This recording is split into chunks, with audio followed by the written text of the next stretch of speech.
Okay, my let's keep it real people. You know how I like first. I like doing things different. And Robert is in the house. Hello, Yes. Robert. Woo woo. All Yeah. right. Fly, Eagles, fly. Well, we don't want to talk about that right now here. Okay. It's a little, sour sweet.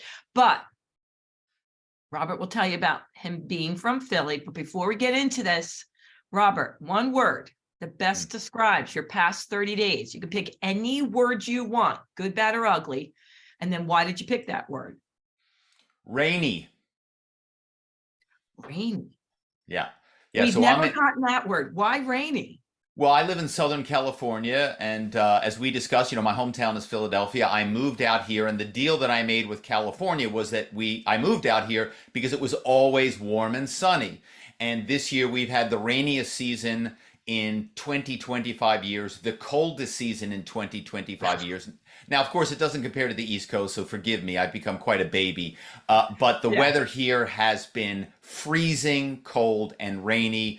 If you watch the news, we've had snow. I live in Malibu. We had snow in Malibu. We've had hail in Malibu. It's been a very, very cold and rainy and long winter. Well, you know what? I think it's opposite season because we've had the freaking mildest winter ever. And I have to say, we haven't had snow. We had a dusting. I couldn't even make one measly snowman. I mean, what's up with that? Like something's weird, Yeah.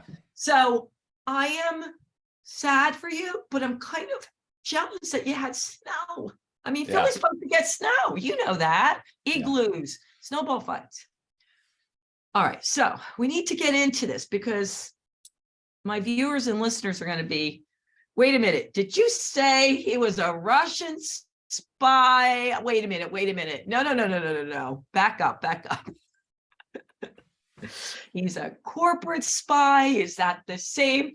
So when I went out and I showed everybody your bio and I said, what are the most you want to ask him? What are the biggest questions you want to ask Robert? And you want to know what the biggest question was? Let's see if you can guess. What do you think? I have no idea, but I'm fascinated to learn. Okay, because I reach out to my peeps. I go, what do you want to know? They want to know, wait, dear Robert, I like that. What's the difference? What's the biggest difference between being a Russian spy and being a corporate spy? A, and then B, how can I get the gig? Yeah. That's funny because, I cannot tell you how many people have reached out to me and said, how do I get into corporate spying? In answer to part one, so I was a corporate spy, obviously not a Russian spy. And I'm going to tell you, I think the difference between corporate spying and political spying, because I've done some events where I've been on panels with people that really were political spies. Valerie Plame, the former CIA agent I did an event with. I mean, I think the biggest difference is corporate spies make a lot more money.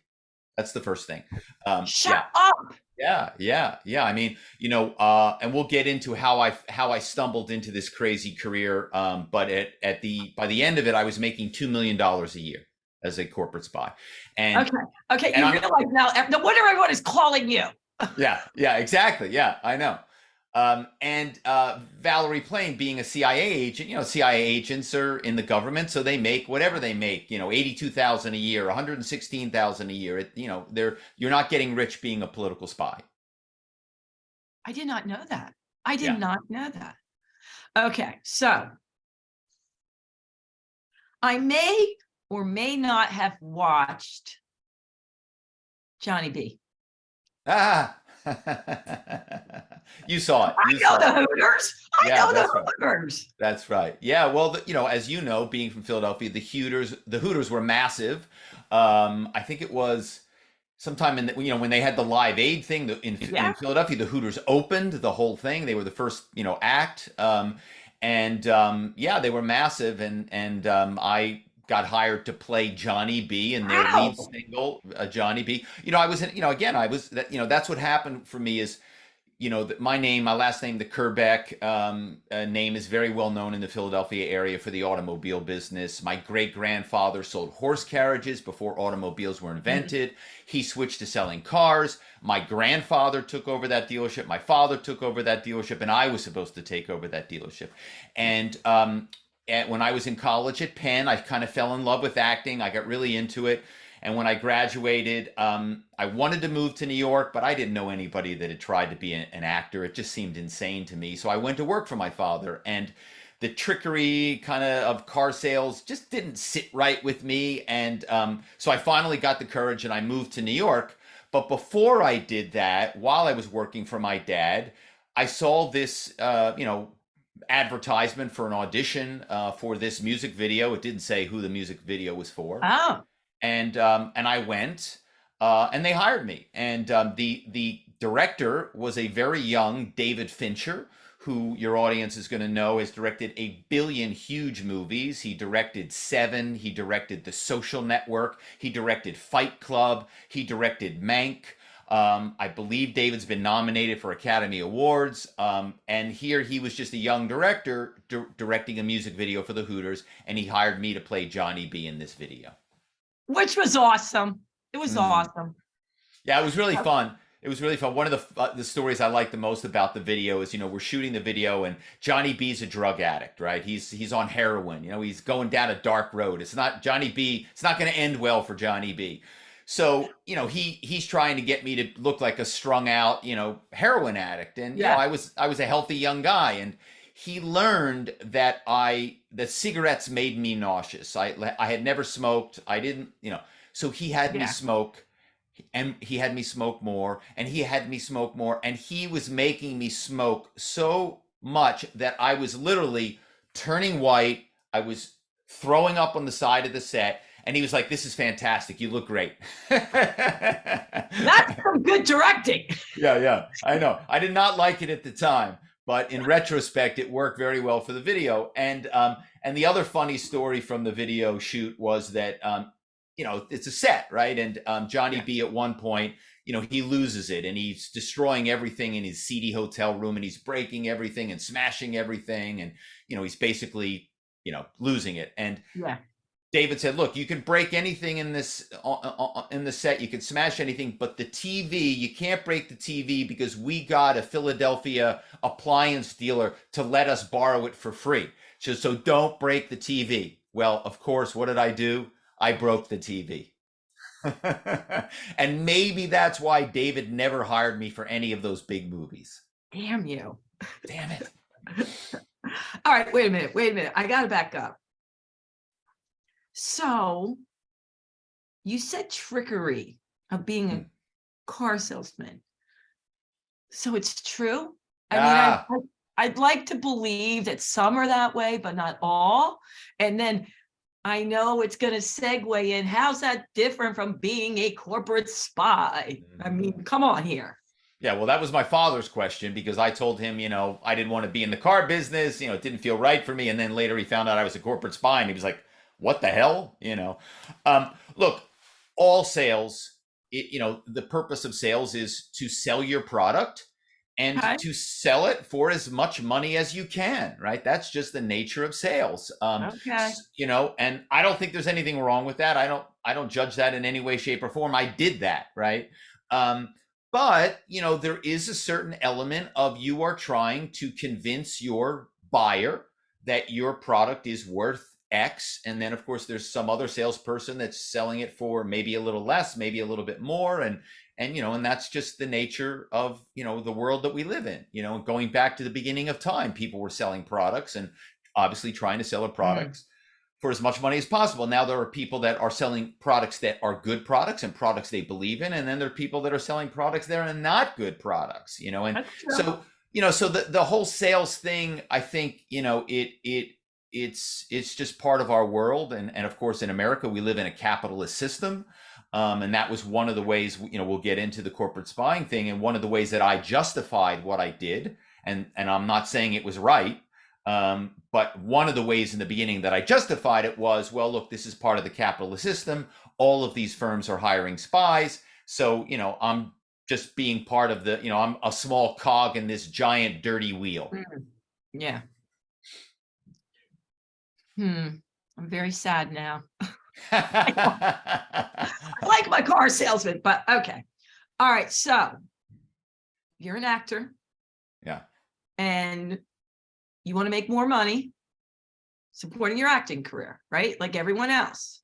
Yeah, a survival job. You could have been a bartender. You could have waited tables. Yep. And here are the reasons that I wasn't. I was never a late night guy. I mean, I was always an early bird, in bed early. So, bartenders generally, you make your money working at 1 a.m, 2 a.m, right? Yep. So that was out. And also being a waiter, server requires a certain patience because you're dealing with people that maybe, don't tip you right or complain a lot. And my patience skills can be lacking.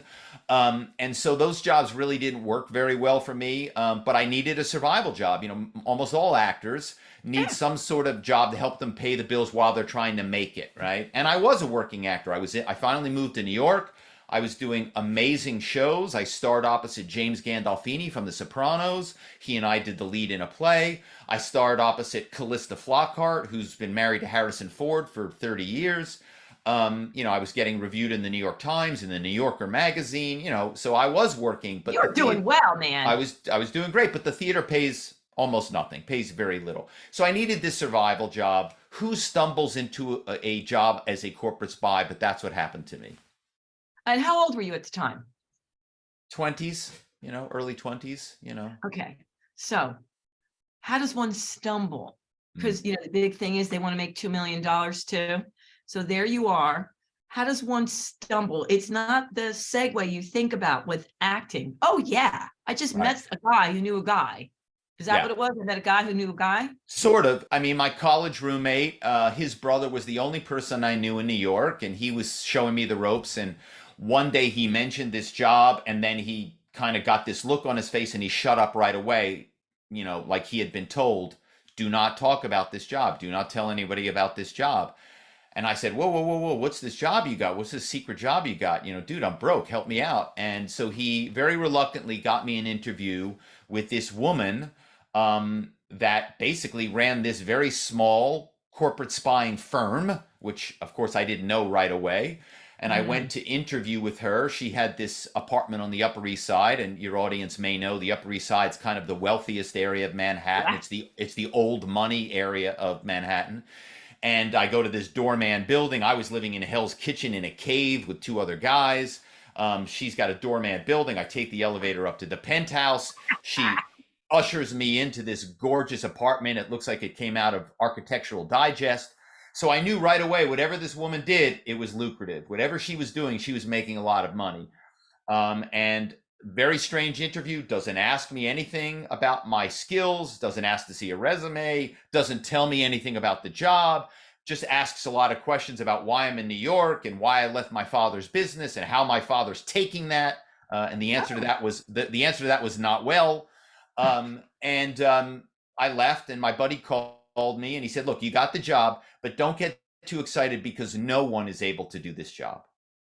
And I still had no idea. And then the next day I went out to Brooklyn, and this is Brooklyn back in the day, during the crack epidemic, not the Brooklyn of today with, hipsters with beards and coffee shops everywhere. Yeah, I love Brooklyn. Yeah, this was Brooklyn when it was dangerous, when it was rough. Yeah. And so I go out to Brooklyn. I walk up this 4th floor walk up. I'm hearing people yelling and screaming behind doors. I'm imagining, murders and drug deals. And I knock on this door, and this beautiful woman opens the door. She's got a bit of an Irish accent, and she says, come on in, you'll work in my bedroom. And I still, to this moment, have no idea, but I'm single. I'm a young guy and I'm single. So I go, okay, let's do it. And she takes me into her bedroom. There's a desk and a futon. I stare at the desk. I stare at the futon. She says, sit down at the desk. And she begins to explain to me that what we do is we use our acting skills. We use voices. We create characters. We do accents. And we use all of these things, our improvisational skills, to call major corporations and convince people, trick people, ruse people, hence the title of my book, ruse people into giving us information and releasing corporate secrets that they should never in a million years tell us. Hence the acting skill. Now I get it. Yeah, she only hired actors, the woman who ran this firm. Okay, so I don't know you that long, but when I look at you, your whole persona, and I'm usually pretty good at this, is like, you're like the real deal. Like you couldn't lie to save your life. You know? That, which is probably a really good thing.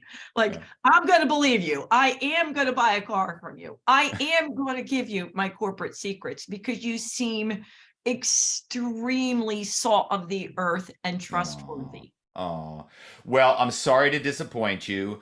Please tell me you're that way now. Please tell me you're that way now.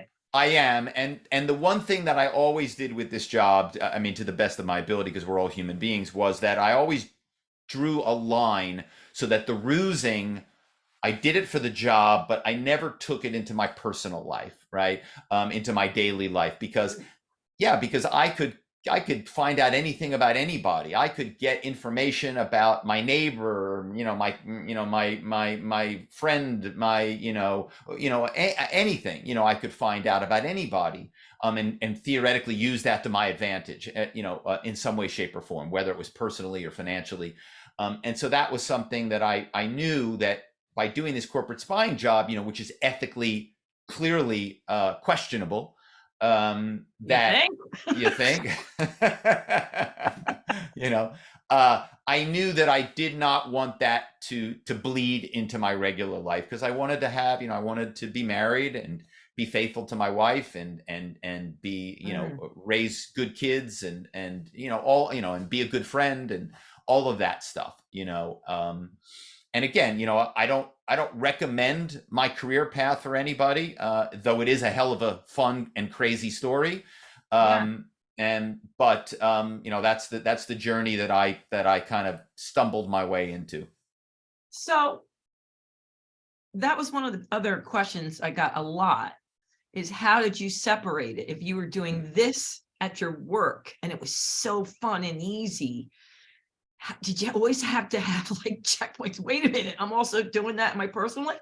Or it really was that easy, like you said, to separate? Yeah, I mean, I guess it was because, when when I was in my office and I was doing my ruse phone calls, I was somebody else. I wasn't me. I was, this is Gerhard calling from the office in Frankfurt, Germany. We have the European Union regulators here and we need some information from the States. So it wasn't me, it was these characters that I was creating that people would go, oh, hey, Gerhard, buddy, oh, you're over in the Frankfurt, or you're in the Berlin office, or you're in the London office, or you're in the whatever, Dallas office, whatever character accent, sure, how can we help you? What do you need? What's going on? Because people are taught in corporate America, and forget about America, all over the world, when you work in a corporation, you're taught what? Be a good teammate. Right? They talk about that with corporate culture all the time. And we would take advantage of that people would think, oh, somebody's in another office. They've got an emergency, and your audience knows, because we're all getting phishing emails, phishing texts, phishing phone calls every day. And they all make everything seem like what? An emergency. Right? Yep. Right? So they're using that element of time pressure to get you to say something, click on something, forward something that is going to cause problems either for you personally or for your company. And I'm here to tell you, let me just say, now I speak a lot about this stuff, and I advise corporations and I consult corporations and I go to conferences. Ooh. Yeah, so I've switched over from, they say offense to defense now. I try to protect people. And that's one of the things I like about coming on programs like this, is that I can say, hey, audience, here are some things to watch for. Here are some skills and tools that you can use and you can have to protect yourself so you're not hacked, right? Because it's a huge issue. And by the way, it's getting worse every day. We're seeing this artificial intelligence software where now this software can imitate your voice or your boss's voice or your mother's voice or your husband's voice or your wife's voice. So think about that now. You're going to get a phone call and they can use call spoofing. It's going to show up a number you recognize and it's going to be a voice you recognize. And they're going to be saying, hey, I'm jammed up. And they're going to be asking you for something. And why would you say no to it? Because you're going to recognize the voice. You're going to recognize the phone number. Right? You're gonna oh honey, you lost your credit card and you need oh yeah, here, let me read it to you. And oh, here's the 4-digit number and oh my God, whatever, right? Now, of course, back in the day, you had to be an actor and had to be trained to do accents and voices. But now any hacker is going to be able to do that. Okay, now that you scared everyone, we're going to back up a little bit. So I want to talk about that because of course that we got a lot of questions on how can you protect yourself? How do you know? Blah, blah, blah, blah, blah. But I can say, and I want to say this because so many people feel like, for lack of a better word, butt heads, that they fall prey to some of this. But I can say the best of the best that fall prey. My husband, who's a savvy, big corporate lawyer, got scammed because for some reason he thought his wife didn't pay the electric bill. And somehow they convinced him to go and get like what do you call it? A card from like the drugstore, money card and send them. Wow. Yeah. Yeah. I'm like, did you think to call me? He's like, I thought, you just didn't, and they sounded. Yeah. Look, so don't feel bad. No. But that being said, what are some of the things we can look at? I know for me, Robert, what I don't do anything, give money anywhere, call anything until I call that organization. Like if it's because I get things all the time, like call us now from the whatever. Right. I just ignore it and then I call the bank. I call the person. I don't know what else to do. Yeah, I mean, look, the rule that I have is, remember when we were kids and we had the 5-second rule? If you dropped your gum or your candy, your mom could shove it back into your mouth as long as it wasn't on the ground for 5 seconds, no matter how dirty, right? Yeah. Well, now we're older, so we theoretically we have a little bit more patience, and so I have this 30-second rule that when you get the crazy text or you get the crazy email, or just not even crazy, just something goes off, your spidey sense is like, wait a second. Yeah. You take 30 seconds and you put your phone down, you put your you close your laptop, you get up, you stretch your legs, you walk away from your device, and you just think about it for 30 seconds. And I guarantee you, if you do that, when you go back to that text or that that email, or if it's a phone call, you can tell the person, let me put you on hold for 30 seconds, or let me call you back. If you do those things, when you have that 30 seconds to reflect, all of a sudden you're going to go, wait a second now. You're going to study the email before you forward it or click on any links. You're going to look at the email address that it came from. You're going to, all of these things, you're going to go, wait a second, this doesn't make sense. There's something about this that doesn't ring true. And if you have any doubt whatsoever, what do? Nothing. Yeah. And they're going to be telling you, oh my God, you've been hacked. You better do this. You got to do that. There's no rush. Because all you're going to do by rushing is make it worse. Yeah, that's a good point. 30 seconds. Don't rush. And I love the fact that you said call back, because if it's your son or your husband and then you call them, you'll realize it wasn't them. Correct. Just in case. But what's really sad, and I see this with a lot of older people, they prey on them because they're not thinking to do that. And even my mother-in-law, who's very savvy, she's 87, she comes up with all these nonprofit organizations reaching out to her through mail to donate money. And when we go through them, half of them are scams. Wow. Yeah.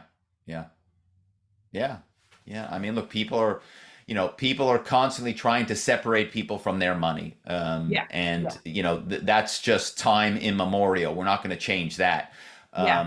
But certainly people can do a lot to protect themselves. I mean, look, I think at a certain point, people are going to need to come up with code names for family members. You and your husband are going to have a code name. So if somebody Oh, is right, that's a great idea. and that'll give your husband a chance if he wants to be Maverick. Because come on, who doesn't want to be able to say that their code name is Maverick? Or James Bond or whatever, right? You can have a cool code name, Condor. But you have some way that I like that. Well, that's a great idea. Yeah. All right. Love the title. Love it. Ruse Lying, the American Dream from Hollywood to Wall Street. Why write the book now? Well, first, because the statute of limitations has expired for any potential crimes that I may or may not have committed. Woo, woo. Okay, there you go. So that was part of it. And also, to be quite frank, look, I knew I had a crazy job. I knew it was insane. But it wasn't until I circled back to writing later in life, because I was an English major in college before I fell into acting. And I was at a writer's conference and I read like an early thing that I had written about RUSE. And at that point, it was just kind of an essay or a story. And people flipped out about it because, everybody knows the Russians spy on the Chinese and the Chinese spy on us. Obviously, we had the whole spy balloon thing a few weeks ago. But what most people either have no idea or they're certainly shocked to find out how prevalent it is how much money corporations spend to spy on their rivals every day. And so when people heard my story, they're like, "Oh my God, you got to write a book about this." And so I did. And then, and the same thing happened when, my agent sent it over to Penguin Random House, the publisher. They said, "Look, to our knowledge, no corporate spy has ever written a book about corporate spying."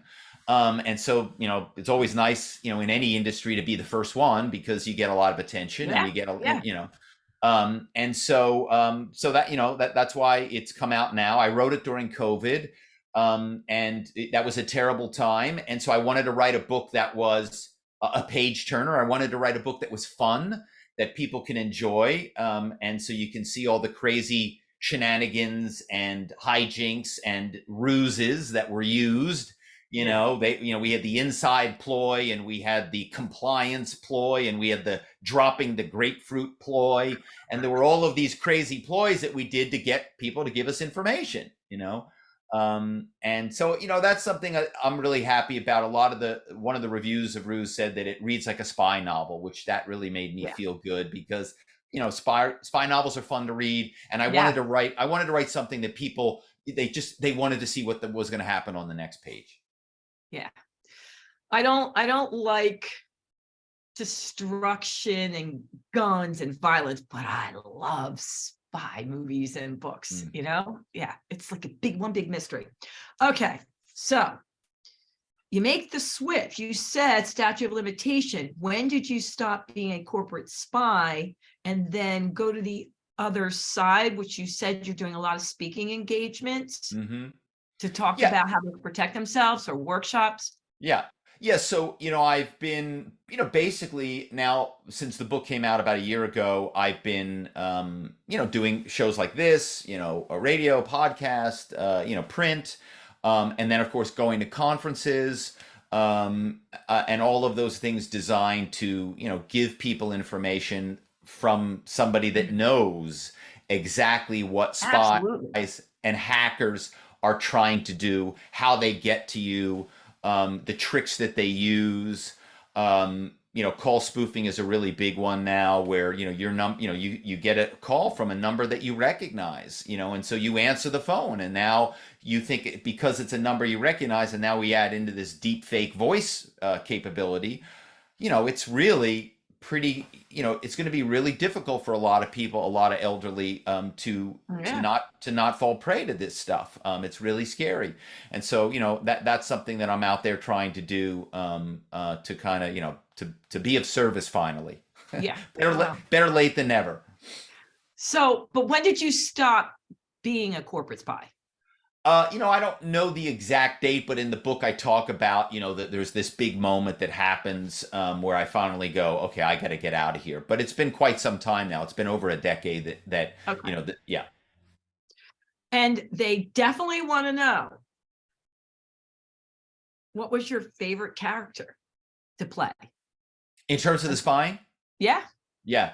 Because I thought maybe you're also asking in terms of, I my am going to, but oh, first they my want to TV. know Yeah. the spying.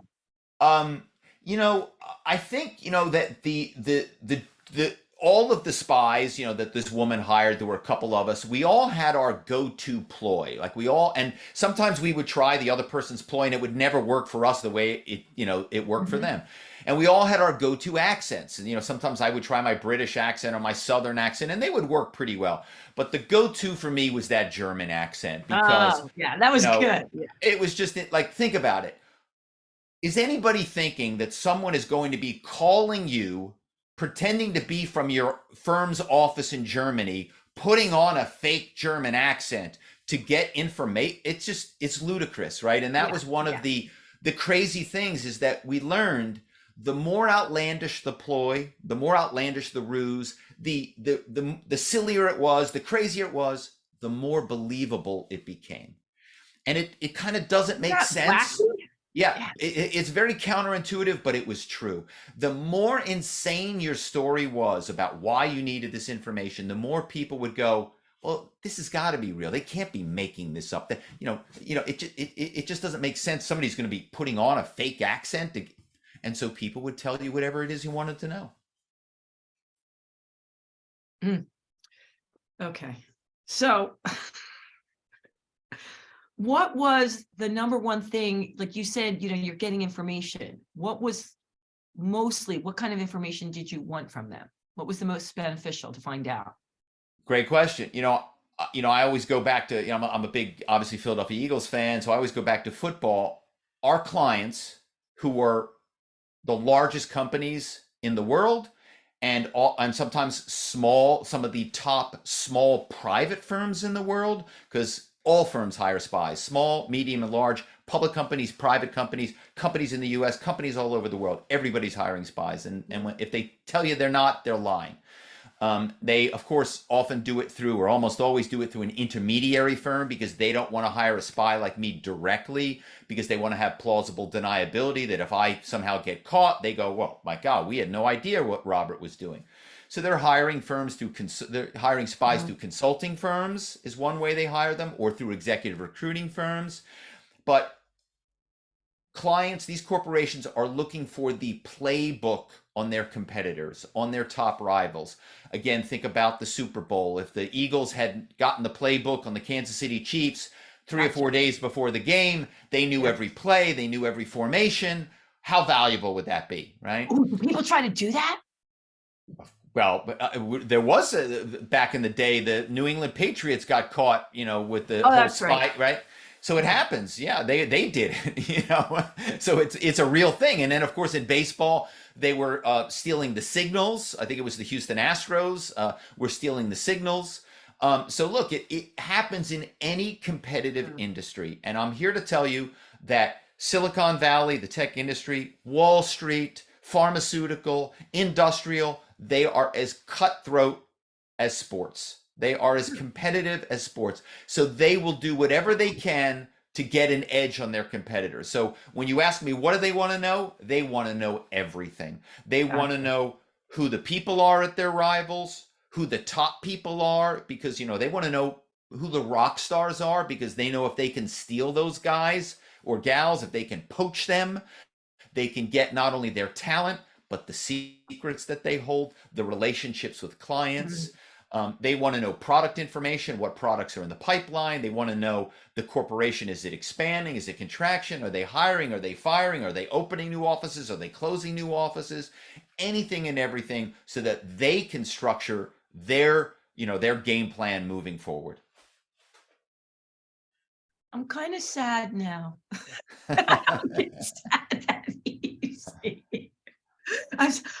I say to my husband, no, that's jaded. And what you're saying, because I was telling him about you coming on, and he's like, everyone's doing it, blah, blah, blah, blah, blah. I'm like, no, it's the truth. Yeah. All right, let's switch it up a little bit. Lighten up the mood. How long did it take? You said you wrote your book over COVID, which a lot of people, that was a great thing to do during that time. How long did it take you to write it? That's a tough question to answer, because remember some of it had been written kind of earlier on when I was at a writers conference, Yeah. and then Malibu, where I live, we had this terrible fire. Your audience may remember a few years ago, Yes. where half the town burned down, and so I wrote my first book, which was about that fire. It was called Malibu Burning. My family, we fought the fire, we saved our house. 17 of 19 homes on our street burned to the ground. And right, like 2 days after the fire, the LA Times reached out and they said, "Hey, will you write an essay about your experience, fighting the fire and nearly dying with your child?" So I did, I'm and then sorry, Robert. I'm yeah, sorry. no, it was intense, and so a publisher read that essay and they asked me to write Malibu Burning, and so I had started Ruse, but then this fire happened, so I put Ruse on the back burner, and then wrote Malibu Burning. And then, of course, we just kind of get back on our feet after this horrific wildfire. And a few months later, we have COVID. So it was a very stressful and horrible time. Especially for people that lost their Mhm. homes. We had a couple thousand people. We lost a couple thousand homes in Malibu. I know. And so then after Malibu Burning came out, and when a book comes out, you got to do a lot of press and publicity for it, and Mhm. that takes some time. And then when that was finished, then I got back to finishing Ruse. So it's a little hard for me to say. I know Malibu Burning I wrote very quickly because there was a real time pressure. Yeah. Because Yeah. when you have an event like that, you want to get a book out very quickly because people move on. There are tragedies, unfortunately, all the time. So the Malibu Burning book I wrote in about 6 months, which is very fast. Very fast. Yeah, Ruse I think was more like a year and a half. So, did you always love to write? You know what? I did always love to write, and I always loved to read. But as a young person, I could not sit still, and so even though I was an English major in college and I had done some creative writing, Mhm. I could not sit still long enough to write something. And that's part of the reason I got into acting because it was a lot more, Yeah. obviously active, right? And it's only now that I'm, older that I can, sit at a laptop and write for 2 hours, 4 hours, 6 hours, 8 hours, whatever I do on a particular day. All right. So I know we're wrapping up here soon. I do want to get into the acting, the fun part. Mm. You played so many different roles and you've worked with so many different people. And I'm sure it's hard to say this stood out. But what was your favorite experience? I think I'd like to say which one was the most memorable because Okay. it was so intense. Again, I was a young actor and I needed, acting jobs, and, young actors are not particular about jobs, and anybody wants to pay you to act, you take Mhm. it. And so my manager called me one day and he said, "Look, there's this exercise video that's being done and they need some guys. It's an exercise video for men, and they need guys." And I said, "Whoa, whoa, my manager's name was Bobby." I said, "Bobby, I'm not a dancer. I can't do any of that stuff." "Oh, no, no, no, there's no dancing. It's exercise video for guys. It's push-ups, pull-ups, sit-ups." I'm like, "Oh, okay, well, I'm strong, I can do that." So it turns out this exercise video is for OJ Simpson, and I admired OJ Simpson. I watched him play football. I watched him on Monday Night Football. I watched him in a couple of movies. Capricorn one, he was pretty good. So I'm like, wow, OJ Simpson, this is great. I'm going to get paid to go do this exercise video for guys with OJ Simpson. And I show up on the set, and there's a choreographer, and the set is a dance floor. And all of a sudden, there are these women who are dancers, and the choreographer shows a routine, and everybody does the routine in like 2 seconds, even OJ, and I'm just pathetic. I'm just the worst. And the choreographer comes over to me and looks at me like, "How did you get this job? Yeah. Basically, you're fired." And OJ says, "Whoa, whoa, whoa, whoa, whoa! No, no, no! You can't get rid of Rob. Rob's dancing is making me look good. Rob stays." And one of the rules in Hollywood is you always make your star look good. And inadvertently, my bad dancing was making OJ's dancing look good. So he was like, he's got to stay, which was crazy. And somehow that bonded me with OJ. And the whole shoot, Aw.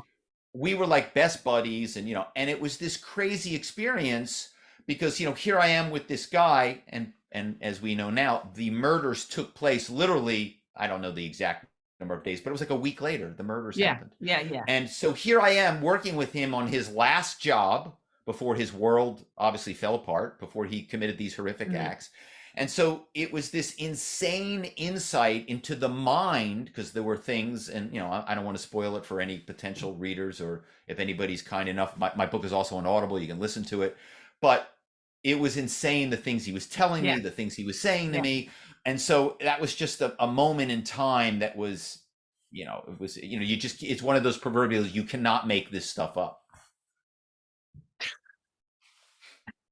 It's a story for another day, but I'm thinking, even though I became an entrepreneur, I was a dance major. And exactly what you're saying, I did not know. And I was doing a gig and I thought I was supposed to be the best I could. And I didn't make the head person Yeah. look good Yeah. because I was outshining them. And they cut me from the whole thing. Yeah. Right. I thought I was supposed to be doing the best I could. You know what I mean? No, you need Robert, you need to be bad like me. That's the secret. yeah. Robert, I'm so glad we got through. I was telling them, I know they're just calling now to say they're coming for my heat, but we were going to wrap it up anyhow. Okay. This has been, I'm telling you, I'm so glad I did a first, because I'm like, this is a stretch, but I loved every minute of it. Oh. And there's so many takeaways and things whether we want to hear it or not, that we need to hear. So Yeah. that's cool, which brings me joy. But before we go, how can they find you, your website, your book? We want to know everything. Oh, I just tell people to go to my website. It's easiest. It's just my name, robertkerbeck.com, Kerbeck. You can buy Malibu Burning there. You can buy RUSE there. You can also see the trailer for RUSE, because RUSE is being developed into a TV series. So you can actually watch the trailer to see what the show is going to be like. You're a great storyteller, Robert. Oh. A great storyteller. Well, what a pleasure. And thanks for having me. You're so welcome. All right, my Let's Keep It Real people. You know what I'm going to say.